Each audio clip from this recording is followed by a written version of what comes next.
नमस्कार मित्रों, history research point में आप सभी का स्वागत करता हूं। बीपीएससी टीचर भर्ती की सीरीज चल रही है और बीपीएससी बिहार टीचर भर्ती जो पीजीटी हिस्ट्री है उसकी सीरीज चल रही है। तो हम लोग एनसीईआरटी बेस्ड प्रश्नों को ही देख रहे हैं। एनसीईआरटी की सीरीज चल रही है तो हम प्रश्नोत्तरी करा रहे हैं NCERT class 11th history. NCERT class 11th history की प्रश्नोत्तरी करा रहे हैं जिसमें अति लघुत्तरी और लघुत्तरी प्रश्न है। ठीक है, तो आप लोग इसके पहले का वीडियो नहीं देखे हैं तो प्लेलिस्ट में जाइएगा। एनसीईआरटी हिस्ट्री प्रश्नोत्तरी श्रृंखला के नाम से प्लेलिस्ट बनी हुई है, प्लेलिस्ट में जाइएगा और सभी वीडियो को देखिएगा। ये जो प्रश्नोत्तरी है यह एनसीईआरटी हिस्ट्री क्लास 11th का है। ठीक है, और बीपीएससी इमारस पीजीटी और टीजीटी के लिए बहुत ज़्यादा मोस्ट इंपॉर्टेंट है। हालांकि एनसीईआरटी सभी प्रतियोगी परीक्षाओं के लिए है। ठीक है, आप जानते हैं। तो इसके यह आपका छठवां आपका वीडियो है प्रश्नोत्तरी श्रृंखला का। जो लोग बीपीएससी टीजीटी पीजीटी के लिए गंभीर हैं, टीजीटी पीजीटी तैयारी करना चाहते हैं, वह लोग हमसे जुड़ सकते हैं। केवल 799 रुपये का बैच है मित्रों, समय बहुत कम है। केवल 799 रुपये में मैं पूरा बीपीएससी टीजीटी पीजीटी हिस्ट्री की कंप्लीट तैयारी करा रहा हूं। और यह भी आप लोग को बता दूं 100% बेस्ट मटेरियल मिलेगा आप लोग को, 100% बेस्ट मटेरियल मिलेगा। ये सब देख रहे हैं आप लोग को मैं कक्षा 6 से लेकर 12 तक का सारा आपको प्रश्नोत्तरी श्रृंखला दूंगा और जिसमें इस तरह से देखिए अति लघुत्तरी और लघुत्तरी प्रश्न रहेंगे। कक्षा 6 से लेकर 12 तक हिस्ट्री की बात कर रहा हूँ, ओनली हिस्ट्री, सभी बाकी सब्जेक्ट की नहीं। ठीक है, तो जिसमें टीजीटी और पीजीटी आपका कंप्लीट हो जाएगा। ठीक है, और फिर दूसरा मैं आप लोग को हैंड रिटेन नोट्स दे रहा हूँ। ठीक है, हैंड रिटेन नोट्स दे रहा हूँ। कहाँ से कहाँ तक? कक्षा 6 से लेकर 12 तक हर चैप्टर का हैंड रिटेन नोट्स दे रहा हूँ, प्लस उसका लेक्चर्स वीडियो दे रहा हूँ, प्लस उसके बाद में नोट्स दे रहा हूँ।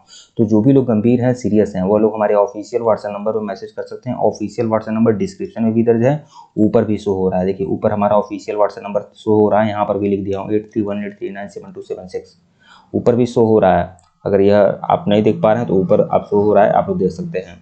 ठीक है, केवल 799 रुपये के बैच में बीपीएससी टीजीटी पीजीटी हिस्ट्री की कंप्लीट तैयारी, कंप्लीट मटेरियल दूंगा। ठीक है, झाड़ कर तैयारी करिए। और यह भी आप जान लीजिए कि हमारे द्वारा जो भी मटेरियल मिलेगा ना वह रामबाण रहेगा।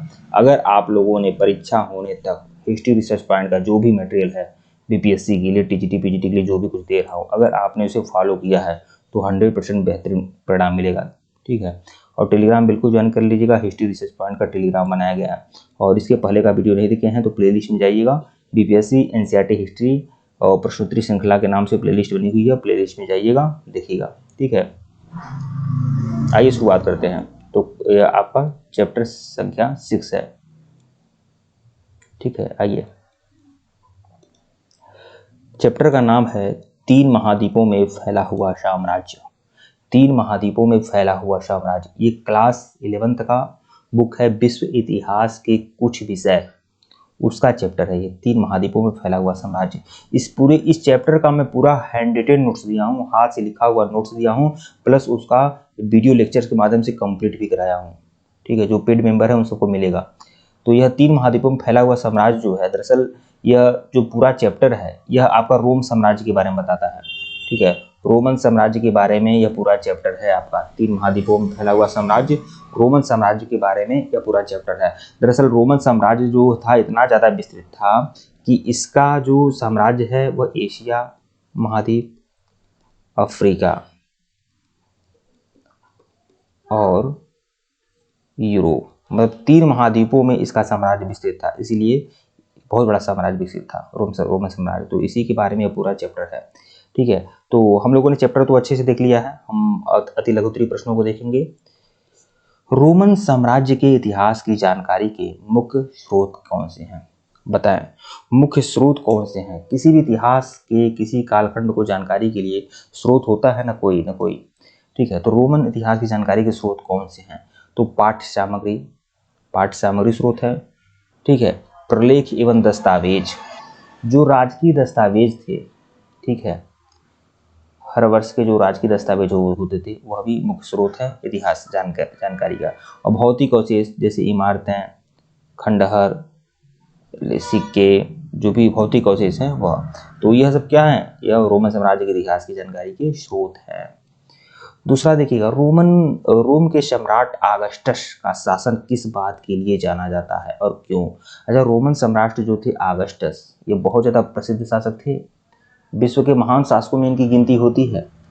और इनकी महानता किस लिए जानी जाती है और क्यों जानी जाती है, यह आपका प्रश्न है। देखिए, शांति और समृद्धि के लिए इनका समय शांति और समृद्धि का काल था रोमन सम्राट आगस्टस का। राज्य में यह शांति लंबे आंतरिक संघर्ष तथा सैन्य विजयों के बाद आई थी। तो लंबे आंतरिक संघर्ष, एक लंबा संघर्ष हुआ था, राज्य में गृह युद्ध चल रहा था और सैन्य विजयों के बाद यह शांति आई थी। प्रश्न 3 देखिएगा, रोमन साम्राज्य में गणतंत्र से क्या अभिप्राय है? रोमन साम्राज्य में गणतंत्र की शुरुआत हुई थी, इसका क्या अभिप्राय है?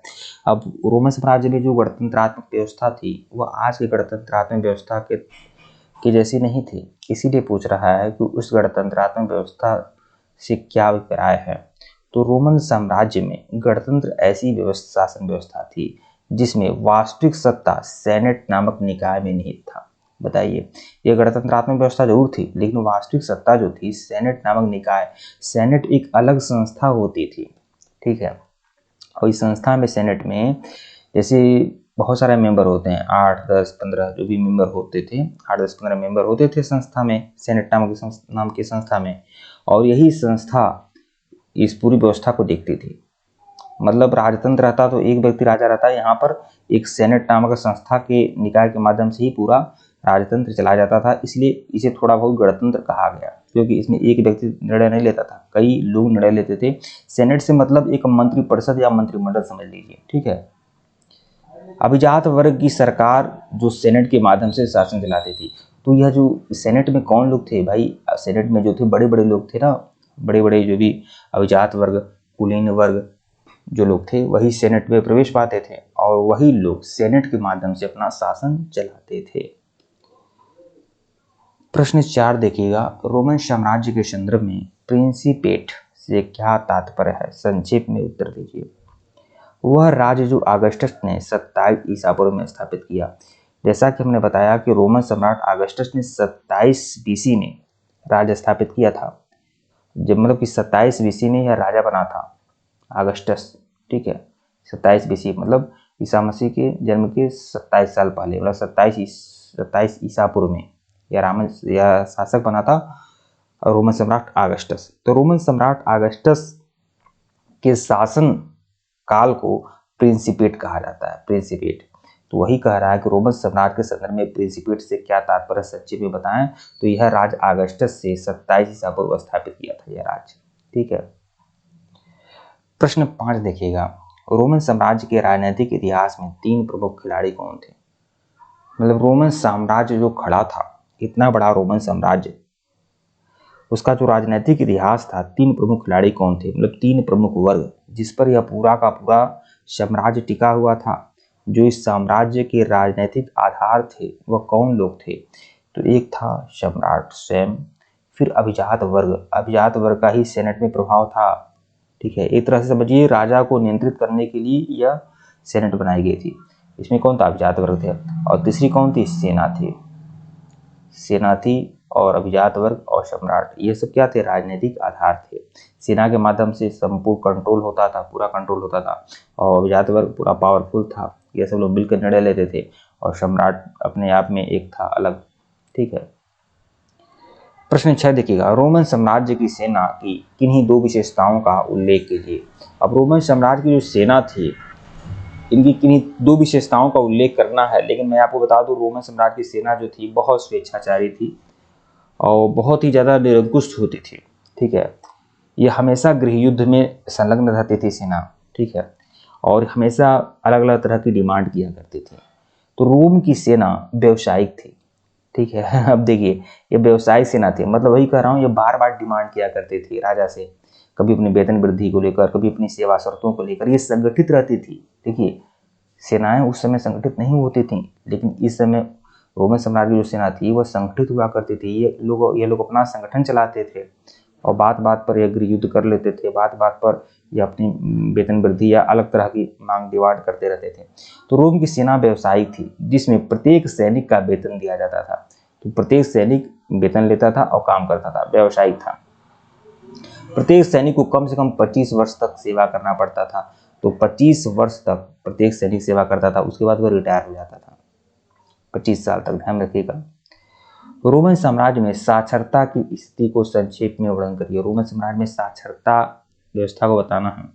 तो साक्षरता व्यवस्था क्या था, उच्च था या निम्न था या कैसा था?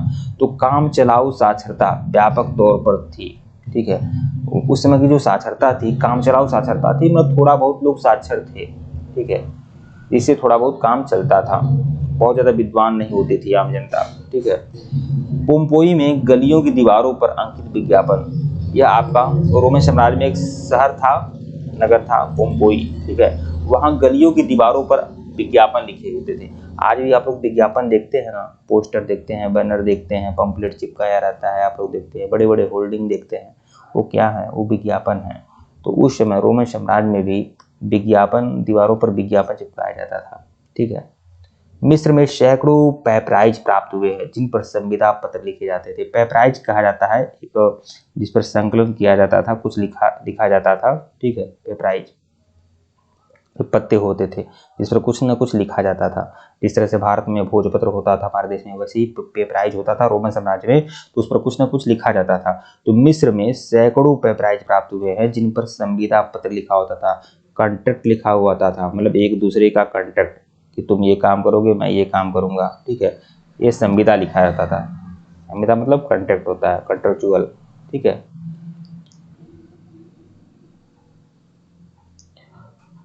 अब देखिए साक्षरता किसी का संक्षेप में वर्णन करें तो ये सब साक्षरता ही तो दिखा रहा है।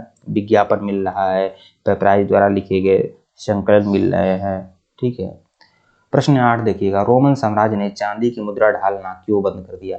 रोमन साम्राज्य में एक समय में चांदी की मुद्रा ढाली जाती थी, लेकिन अंत में इसे बंद कर दिया गया था। तो क्यों बंद किया गया था? स्पेन की खानों में चांदी मिलनी बंद हो गई थी। भाई रोमन साम्राज्य में जो चांदी की मुद्रा की ढलाई होती थी, ठीक है, लेकिन चांदी का उत्पादन नहीं होता था, खाने नहीं थी रोमन साम्राज्य में, तो चांदी का आयात किया जाता था, ठीक है। और उसके बाद तब उसका क्या किया जाता था, तब उसका सिक्का बनाया जाता था। तो स्पेन की खान से चांदी आती थी, तो स्पेन की खानों में चांदी मिलना बंद हो गया, ठीक है। और सरकार के पास मुद्रा के लिए पर्याप्त चांदी नहीं थी, इसलिए सोना प्रयोग में लाया गया। तो चांदी जब स्पेन की खान में खत्म हो गई तो सोना का प्रयोग होने लगा, मतलब सोने के सिक्के के प्रयोग होने लगे। तो हम लोगों ने अति लघुत्तरीय प्रश्न देख लिया। अब हम लघुत्तरीय प्रश्नों की श्रृंखला को देख लेते हैं, ठीक है। प्रश्न देखिएगा, लघुत्तरीय प्रश्न है, तीसरी शताब्दी में रोमन साम्राज्य को बहुत अधिक तनाव का सामना करना पड़ा, उदाहरण देकर स्पष्ट कीजिए। तो तीसरी शताब्दी में रोमन साम्राज्य को बहुत अधिक तनाव का सामना करना पड़ा, उदाहरण देकर स्पष्ट करिए। तो आप जानते हैं किसी भी राज्य के इतिहास में कुछ ऐसे पीरियड होते हैं जो उस राज्य के लिए भयकारी होते हैं। भारत में भी स्वतंत्रता के बाद हमारे देश में कुछ ऐसे समय रहे जब चीन ने, पाकिस्तान ने अटैक कर दिया था। 1962-63 का वह दौर, 1965 का वह दौर, जब लाल बहादुर शास्त्री प्रधानमंत्री थे। तो क्या था, वह हमारे आधुनिक भारत के, स्वतंत्र भारत के इतिहास में एक छोटा सा ऐसा कालखंड था जिसमें देश आपात स्थितियों में घिरा हुआ था। वैसे ही रोमन साम्राज्य में एक ऐसा समय कालखंड जो रोमन साम्राज्य के लिए काफी भयकारी था, ठीक है। तो तीसरी शताब्दी का संकट कहते हैं क्योंकि तीसरी सदी में रोमन साम्राज्य की काफी क्षति हुई थी। तो यही कह रहा है कि तीसरी शताब्दी में रोमन साम्राज्य को बहुत अधिक तनाव का सामना करना पड़ा, उदाहरण देकर स्पष्ट करें। तो 225 ईस्वी में ससानी वंश के, देखिए ससानी वंश कहाँ का वंश है, यह ईरान का राजवंश है ससानी वंश, और इसने अटैक कर दिया किस पर, रोमन साम्राज्य पर 225 ईस्वी में। तो 225 ईस्वी में ससानी वंश ने ससानी वंश का शासक था शापूर प्रथम, और यह ईरान का राजवंश था ससानी। तो ससानी वंश के शापूर प्रथम ने 60,000 रोमन सेना का सफाया कर दिया, उस पर आक्रमण करके 60,000 रोमन सेना की हत्या कर दी शापूर प्रथम ने, ठीक है। दूसरा देखिएगा, तो यह एक बड़ी क्षति है तीसरी सदी की। दूसरा देखिएगा, रोम की पूर्वी राजधानी एंटियोक पर अधिकार जर्मन मूल की कई जनजातियों ने किया, ठीक है।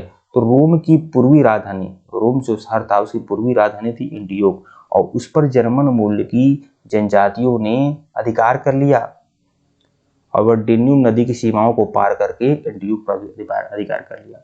तो रोम की पूर्वी राजधानी पर एंटियोक पर जर्मन मूल की जनजातियों ने अधिकार कर लिया डेन्यूब नदी की सीमाओं को पार करके। तो जब देखिए जब प्रदेश की राजधानी पर ही अधिकार हो जा रहा है तो ये संकट काल की स्थिति है। फिर देखिए विदेशी बर्बरों के लगातार आक्रमण, विदेशी बर्बर जाति जो थी लगातार रोमन साम्राज्य पर आक्रमण किया। 47 वर्षों में 25 सम्राट सत्तासीन हुए। अब समझ सकते हैं कि यह स्थिति तीसरी सदी का संकट क्यों कहा गया है।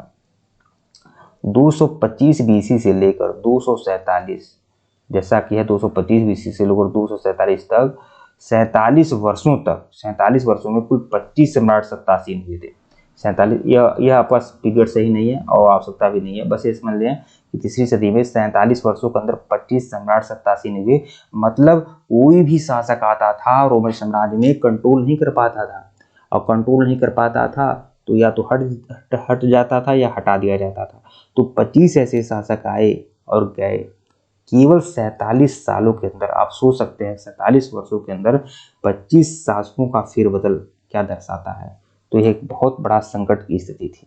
ठीक है, प्रश्न 2 देखिएगा, रोम में सिंहासन पारिवारिक वंशक्रम पर आधारित था, उदाहरणों सहित विवेचना करें। रोमन साम्राज्य में जो सिंहासन था पारिवारिक वंशक्रम पर आधारित था।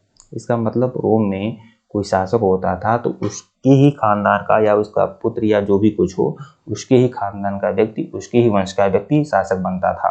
तो उदाहरण से विवेचना करें तो ये तो ज़्यादातर हर जगह यह नियम था, कुछ जगहों को छोड़कर कि पिता के बाद ही पुत्र गद्दी का अधिकारी होता था। तो रोमन साम्राज्य में भी यह था। देखिए पिता का राज्य पुत्र को मिलता था, चाहे पुत्र नैसर्गिक हो या दत्तक, मतलब गोद लिया हुआ पुत्र हो या फिर या उसका अपना पुत्र हो। ठीक है, जब पिता जिसे चाहता था मतलब अपने पुत्र को वह राजा बना देता था, चाहे वो नैसर्गिक हो या दत्तक। ठीक है, सेना भी सिद्धांत को मानती थी और सेना भी यह मानती थी कि राजा का पुत्र ही राजा बनेगा। आगस्टस जूलियस सीजर का गोद लिया हुआ पुत्र था। अब देखिए जो रोमन सम्राट आगस्टस था ना, यह गोद लिया हुआ पुत्र था। और यह किसका पुत्र था? जूलियस सीजर का गोद लिया हुआ पुत्र था आगस्टस, रोमन सम्राट आगस्टस।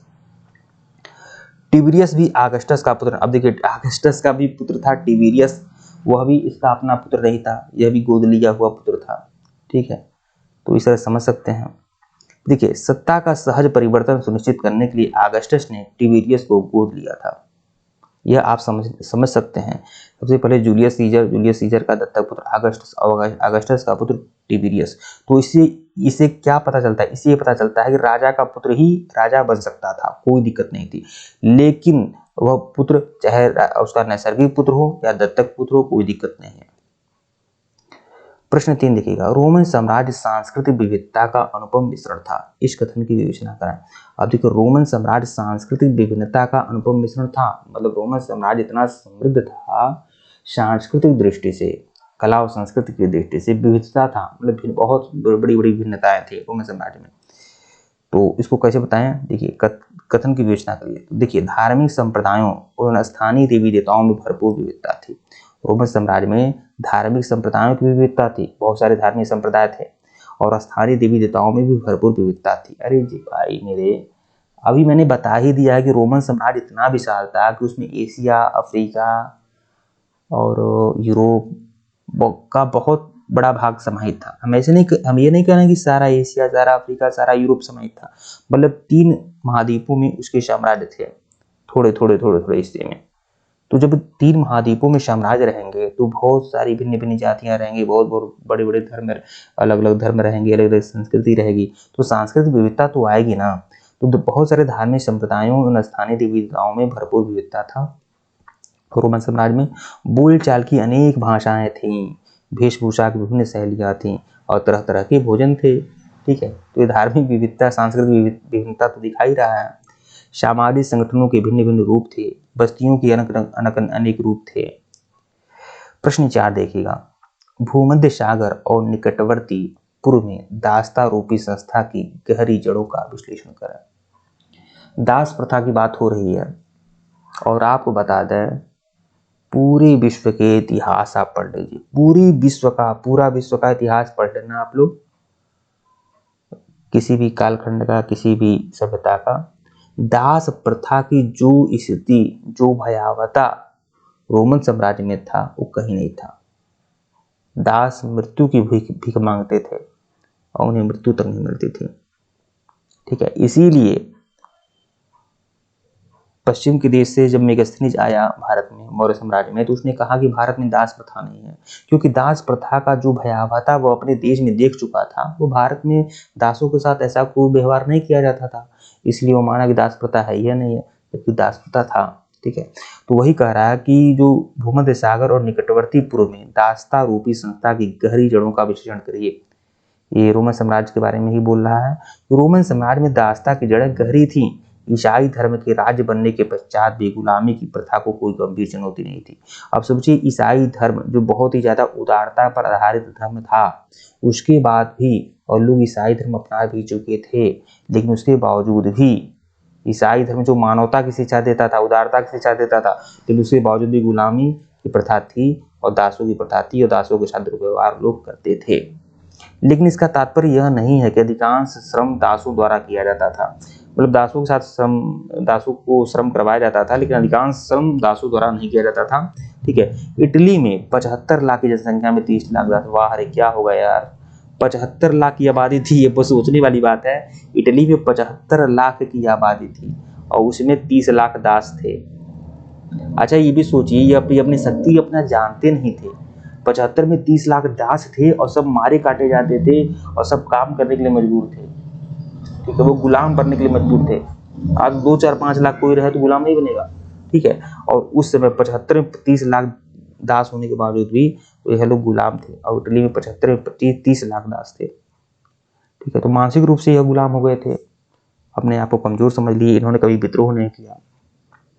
दासों को पूंजी निवेश के रूप में देखा जाता था। ये सोचने वाली बात है, दासों को पूंजी निवेश के रूप में देखा जाता था। मतलब आपके पास जिसके पास जितना दास है ना, वो उतना ज्यादा अमीर माना जाता था। मतलब पूंजी निवेश का मतलब जैसे कि अगर किसी ने 5 दास खरीद लिया, मौका आने पर उसको बेच दिया 5 रुपये, मान लीजिए 5 यूनिट में 5 दास ले लिया, उसको बेच दिया तो उसको 10 यूनिट मिल गई।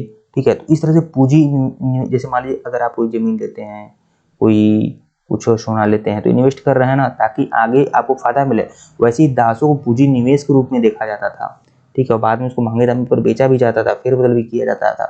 आर्थिक आधार को ध्यान में रखते हुए कृषि कार्यों में दासों का इस्तेमाल न करने की सलाह दी गई थी। देखिए, कृषि कार्य में दासों का इस्तेमाल नहीं होता था। ठीक है, केवल बाकी कार्य करवाए जाते थे।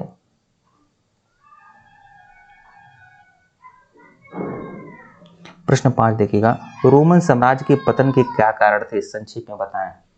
बताइए, जिस साम्राज्य में इतनी बड़ी बड़ी बीमारियां रहेंगी, इतने बड़े बड़े वजह रहेंगे, तो वहां पतन तो होगा ही।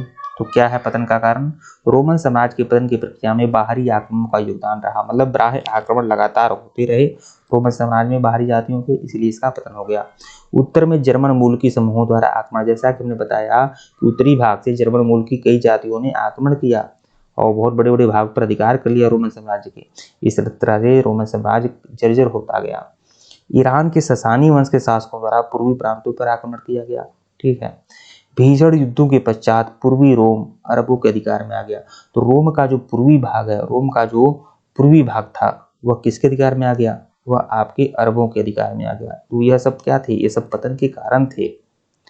प्रश्न 6 देखिएगा, रोमन साम्राज्य में स्त्रियां, देखिए यहाँ पर रोमन साम्राज्य में स्त्रियां कहाँ तक उत्तर स्वतंत्र थी? ये अलग अलग है। रोमन साम्राज्य में स्त्रियां कहाँ तक स्वतंत्र थीं? मतलब स्त्रियों की स्वतंत्रता के बारे में स्पष्ट करना है आपको कि स्त्रियों की स्थिति कैसी थी, ये बस बताना है। तो महिला अपने पिता की प्रथम उत्तराधिकारी थे। अब स्त्री की स्थिति क्या है तो देख लीजिए रोमन साम्राज्य में कि महिला अपने पिता की प्रथम उत्तराधिकारी थी। मतलब महिलाएं जो थी वह पिता की पहली उत्तराधिकारी थी। मतलब उत्तराधिकार में उनको जगह मिलता था महिलाओं को। नाभिकीय परिवार का व्यापक रूप से प्रसार, नाभिकी नहीं है, एकल होगा, ये समझ लीजिए। एकल परिवार का व्यापक रूप से प्रसार था। ठीक है, एकल परिवार मतलब पिता, पत्नी पति पत्नी और बच्चे, ये एकल परिवार की निशानी है। तो एकल परिवार का व्यापक रूप से प्रचार था। स्त्री का पैतृक संपत्ति पर अधिकार था। यहाँ तो उन्होंने बताया ना, महिला अपने पिता की प्रथम उत्तराधिकारी होती थी, तो स्त्री का पैतृक संपत्ति पर अधिकार था रोमन साम्राज्य में। तलाक देना आसान था। आज भी तलाक देना आसान है पश्चिमी देश के 200 देश के लोगों के लिए, लेकिन आज से 2000 साल पहले भी तलाक देना आसान था रोमन साम्राज्य के लिए, साम्राज्य के लोगों के लिए। विवाह बातचीत द्वारा तय होते थे। विवाह जो होते थे आपस में बातचीत के द्वारा तय होते थे। महिलाओं पर पति का नियंत्रण था। यह बातें थी उस समय। उत्तराधिकार मिलने के बाद भी, प्रथम उत्तराधिकारी मानने के बाद भी, ठीक है, स्त्री का पैतृक संपत्ति पर अधिकार होने के बाद भी महिलाओं पर पति का नियंत्रण था, मतलब पति कंट्रोल करता था महिलाओं को उस समय। प्रश्न 7 देखिएगा, रोमन साम्राज्य के संदर्भ में परवर्ती पुराकाल से आप क्या समझते हैं? रोमन साम्राज्य के संदर्भ में परवर्ती पुराकाल से आप क्या समझते हैं? सम्राट कॉन्स्टेंटाइन द्वारा ईसाई धर्म को राजधर्म बनाने का निर्णय। मतलब रोमन साम्राज्य के संदर्भ में मतलब रोमन साम्राज्य के संदर्भ होगा, संदर्भ, रोमन साम्राज्य के संदर्भ में परवर्ती पुराकाल, मतलब रोमन साम्राज्य का सबसे लास्ट वाला कालखंड की बारे में बात हो रही है। रोमन साम्राज्य का सबसे उत्तरवर्ती, परवर्ती पुराकाल मतलब उत्तरवर्ती, मतलब रोमन साम्राज्य के अंतिम वर्षों से आप क्या समझते हैं? तो अंतिम समय में रोमन साम्राज्य में सम्राट कॉन्स्टेंटाइन द्वारा ईसाई धर्म को राजधर्म बनाने का निर्णय लिया गया था। तो सम्राट कॉन्स्टेंटाइन ने ईसाई धर्म को राजधर्म बनाया, ठीक है। सम्राट डायोक्लेशियन द्वारा सीमाओं पर किले बनवाया गया। जिस तरह से लगातार सीमाओं पर आक्रमण होते थे, तो सम्राट डायोक्लेशियन ने सीमाओं पर किले बनवाया। यह सब क्या है? यह रोमन साम्राज्य को मजबूत किए, ठीक है, ये सब बात है। प्रांतों का पुनर्गठन किया गया और सैनिक व असैनिक कार्यों को अलग कर दिया गया। मतलब अब सैनिक व्यवसायी नहीं होते थे, अब सैनिक व असैनिक कार्य अलग कर दिए कि सेना का काम लड़ना फिरना है, उसका बाहरी जो उसको जैसे कि जो राज व्यवस्था है उसमें दखल देने का अधिकार सेना को अब नहीं होता था, ठीक है। सॉलिडस नामक सोने के सिक्के का प्रचलन, रोमन साम्राज्य में एक सोने का सिक्का प्रचलन में लाया गया था, सॉलिडस, ठीक है, ये सोने का सिक्का था। रोमोत्तर राज्यों की स्थापना, मतलब रोमन साम्राज्य के उत्तरी भागों में जहाँ से जर्मनी की मूल जातियों के द्वारा अटैक होते थे, वहां पर क्या हुआ? यहाँ पर एक अलग अलग छोटे छोटे राज्य बन गए, ठीक है।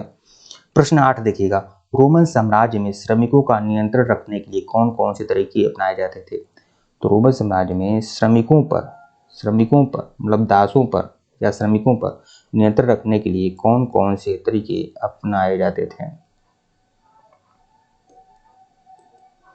तो साम्राज्य में श्रमिकों पर नियंत्रण रखने के तरीके, निरीक्षण करना, श्रमिकों का लगातार निरीक्षण किया जाता था, वो क्या कर रहे हैं, किस तरह से काम करना है, ठीक है।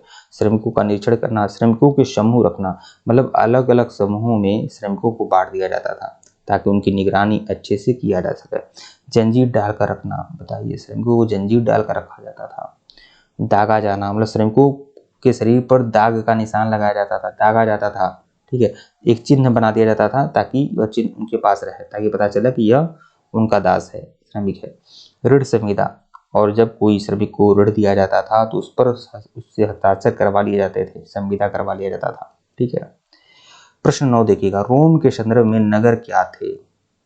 वहां के शहरी जीवन की प्रमुख विशेषताओं का वर्णन करिए। रोम के संदर्भ में नगर क्या थे? अब देखिए, नगर तो आप लोग जानते हैं, जहाँ नगरीय जीवन के बारे में, लेकिन रोम के संदर्भ में नगर क्या थे? मतलब रोम में जो नगरीय व्यवस्था थी वह कैसी थी, नगर किसे कहा जाता था, इसे बताना है आप लोग को।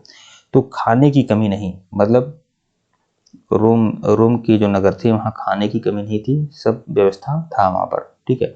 व्यापार वाणिज्य उद्योग धंधा चल रहा था। सार्वजनिक स्नान गृह, मतलब कि जो मैं अच्छा यहाँ पर ये बताना, रोम के संदर्भ में नगर क्या थे, मतलब नगरों की विशेषता के बारे में बताना है कि रोम के समय में रोम में नगर की भी क्या विशेषता थी। तो खाने की कमी नहीं, तो बिल्कुल वहाँ पर खाने का कमी नहीं था, उद्योग धंधा विकसित था। सार्वजनिक स्नान गृह, तो सार्वजनिक स्नान गृह मतलब बहुत किसी समय में कोई भी ऐसा फंक्शन होता था, जब कोई ऐसा उत्सव होता था तो सार्वजनिक स्नान गृह मतलब सार्वजनिक रूप से इस स्नान गृह में लोग क्या करते थे? स्नान करते थे। अकाल में बेहतर सुविधाएं, और अकाल पड़ता था तो बेहतर सुविधाएं दी जाती थी, क्योंकि बहुत सारे जो अन्न गोदाम थे उसमें अन्न भरा जाता था, जो राज्य से वसूला जाता था टैक्स, राज्य से टैक्स के रूप में जो भी अन्न रखे जाते थे वह अन्न कोठार में, अन्न के गोदाम में रखे जाते थे और अकाल के सुविधाओं में काम आते थे। मनोरंजन के साधन, तो नगरों में मनोरंजन के साधन भी विशेष रूप से थे, बहुत सारे मनोरंजन के साधन थे। ठीक है, तो यह आपका ये चैप्टर था पूरा 3 महाद्वीपों में फैला हुआ साम्राज्य, और इसका यह अति लघुत्तरी और लघुत्तरी प्रश्नों आप लोगों ने देख लिया। अगर इसके पहले का वीडियो अगर आप लोगों ने नहीं देखा है तो प्लेलिस्ट में जाइएगा, BPSC MRS TGT PGT NCERT class 11 प्रश्नोत्तरी श्रृंखला के नाम से प्लेलिस्ट बनी हुई है, प्लेलिस्ट में जाइएगा, सभी वीडियो देखिएगा।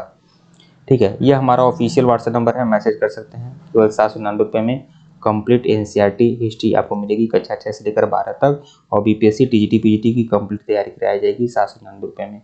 धन्यवाद आप लोग को।